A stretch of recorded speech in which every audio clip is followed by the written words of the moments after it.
ബഹുമാനങ്ങൾ കുറഞ്ഞുപോയാൽ, അദബ് കുറഞ്ഞുപോയാൽ വലിയ അപകടമാണത്. പുറത്ത് എവിടെങ്കിലൊക്കെ പഠിക്കാൻ പോയിട്ട് തിരിച്ചു വരുന്ന പുതിയ കാലത്തെ മുത്താലിമീങ്ങളിൽ ഈ അസുഖം വരുന്നുണ്ട്. കേരളത്തിലെ ആലിമീങ്ങളൊന്നും ശരിയില്ല. ഒരു പുറം രാജ്യത്തൊക്കെ ഒന്ന് യാത്ര ചെയ്യണം. ഒന്ന്. പിന്നെ ഗ്രന്ഥങ്ങളില്ല.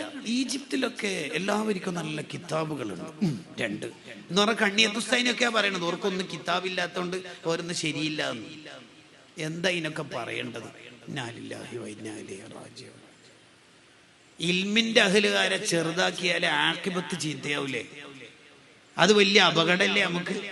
അങ്ങനെ ഉണ്ടോ ചെറുതാക്കല്?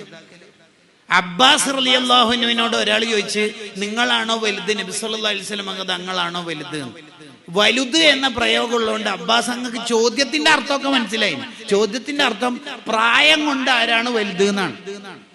പക്ഷെ അതിൽ വലുത് എന്നുള്ള പ്രയോഗം ഉണ്ടല്ലോ. പ്രായം കൊണ്ട് അബ്ബാസങ്ങൾ തന്നെയാ മൂത്തത്. നബി സല്ലല്ലാഹു അലൈഹി വസല്ലം ഉപ്പാന്റെ സഹോദരനല്ലേ?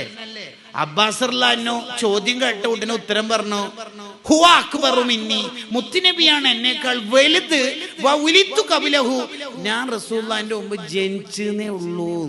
യാ റബ്ബ്, ഏതാ അദബ്, ഏതാ മറുപടി, ഏതാ?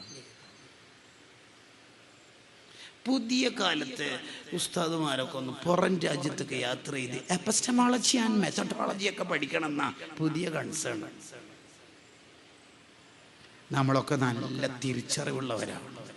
നമ്മുടെ ഉലമാഇന്റെ ഈ കെട്ടുറപ്പും സംഘടനാ സംവിധാനവും വേറെ എവിടെ കിട്ടുക? നിങ്ങൾ ഈ ഇന്ത്യ രാജ്യത്ത് തന്നെ ഒന്ന് ഉത്തരേന്ത്യയിൽ പോയോക്കെ, അവിടെ മോമിനിയങ്ങൾ ഇതിന്റെ ഡബിള് ലക്ഷക്കണക്കിന് കോടിക്കണക്കിന് ആൾക്കാരില്ലേ ഉണ്ട്. എന്നിട്ട് എന്താ ഇത്ര സംവിധാനങ്ങൾ ഇല്ലാത്തത്? അവിടുത്തെ മനുഷ്യന്മാർക്ക് എന്താ ഫാത്തിഹ കിട്ടാത്തത്? അവരെന്തേ ശരിയാവണ്ണം നിസ്കരിക്കാത്തത്? ഇവിടുത്തെ ഈ സംഘടനയുടെ സിസ്റ്റം അവിടെ എടിയില്ല. അതന്നല്ലേ അതിന്റെ കാരണം. ആ തിരിച്ചറിവ് നമുക്കുണ്ടാവണം. പുറം രാജ്യത്തുങ്ങൾ പോയാൽ ഒരു ആലിമിന്റെ കീഴിൽ കുറച്ച് 10 ആള്, ഒരു 20 ആള്, ഒരു 40 ആള്, വേറൊരാളുടെ കീഴിൽ കുറച്ചാള്. അവര് തമ്മിൽ കണ്ടുകൂടാ, അവര് തമ്മിൽ പ്രശ്നം.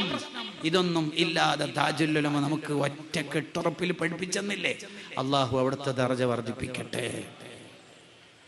ആർത്തിരമ്പുന്ന തിരമാലകളും ഏത് പ്രാതികൂല്യ സാഹചര്യത്തെയും മറികടക്കാൻ നമുക്ക് നമ്മുടെ നേതൃത്വം പഠിപ്പിച്ചു തന്നില്ലേ?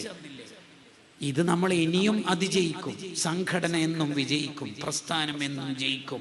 കേരളീയ സമസ്തന്റെ ഉലമാഇന്റെ മേലെ പറക്കാൻ ഒരു പറവക്കും സംഘടന ഉള്ള കാലത്തോളം അനുമതിയില്ല. അത് നടക്കുകയും ചെയ്യില്ല. അത് 2 ദിവസം ഉണ്ടാവും ആ വോൾട്ടേജ്, അതൊക്കെ കെട്ടുപോകും. നമ്മളൊക്കെ എപ്പോഴും സംഘടനാ പ്രവർത്തകരാണ്.